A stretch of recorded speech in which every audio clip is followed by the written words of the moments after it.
Hello guys, ఈరోజు అయితే నేను ముంత మసాలా చాట్ చేసుకుందామని ఆనియన్ని కట్ చేసి పెట్టుకున్నాను.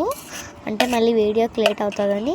అండ్ అలాగే లెమన్ని ఒక లెమన్ తీసుకుని దీనిలోకి పిండేసేసుకున్నాను. ఇత్తనాలు ఏమైనా యాక్సెస్గా ఉంటే పడేసేస్తాను. ఇలా దీనిలో కోసిన తర్వాత ఫస్ట్ మిక్స్ చేసుకోవాలి బాగా.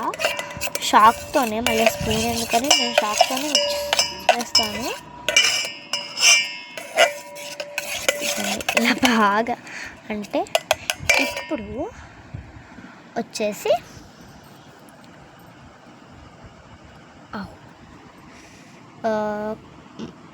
చాట్ వేసుకోవాలి, అదే మర్మరా వేసుకోవాలి. వేసిన తర్వాత చూపిస్తా. ఇదిగోండి, ఇలా మర్మరా వేసేసుకుని బాగా మిక్స్ చేసుకోవాలి. నేనైతే ఏదో ఒక వారంలో ఖచ్చితంగా తింటాను.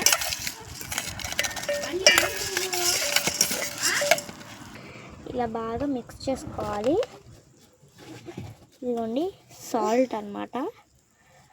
సాల్ట్ అయితే దానిలో యాడ్ చేసేసుకుంటున్నాను. అంటే ఒక్కవైపే కాకుండా, అయ్యో ఎక్కువ పడుతుంది. ఇదిగోండి ఇలా మొత్తం అంటే మొత్తం కాకుండా కొంచెం, అయ్యో ఎక్కువ అయినట్లు అనిపిస్తుంది నాకు. అందుకని గడ్డ తీసేసా. ఓకే, ఇప్పుడు కారం.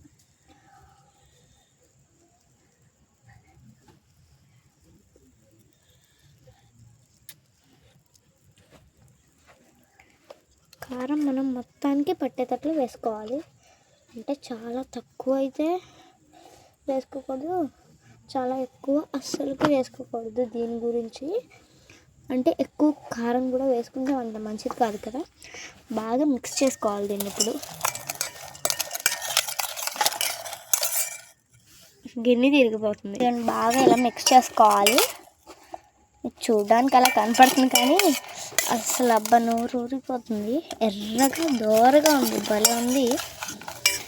క్లియర్గా చూపిస్తాను, ఒక నిమిషం. ఇప్పుడు చూడండి,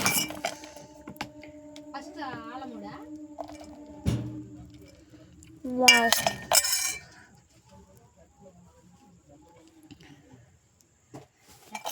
అది ఇంతేనండి. చాలా సింపుల్గా రెడీ చేసుకోవచ్చు. అందులో ప్లీజ్ మొన్నే నా ఈ అకౌంట్ని క్రియేట్ చేసుకున్నాను. ఇంకా అంటే ఎవరు సబ్స్క్రైబ్ చేయట్లేదు. ప్లీజ్ గాయ్స్ సబ్స్క్రైబ్ చేసుకుని పక్కనే ఉన్న బెల్ ఐకాన్ని కూడా క్లిక్ చేయండి. అండ్ అలాగే నాకు ఇంకొక అకౌంట్ కూడా ఉంది, చూడని వాళ్ళు ఎవరైనా ఉంటే చూడండి. దాని పేరు రావూరి వరప్రసాద్. అండ్ అలాగే ప్లీజ్ గాయ్స్ ఇది చూస్తున్న వాళ్ళు ప్లీజ్ సబ్స్క్రైబ్ చేసుకోండి. బాయ్.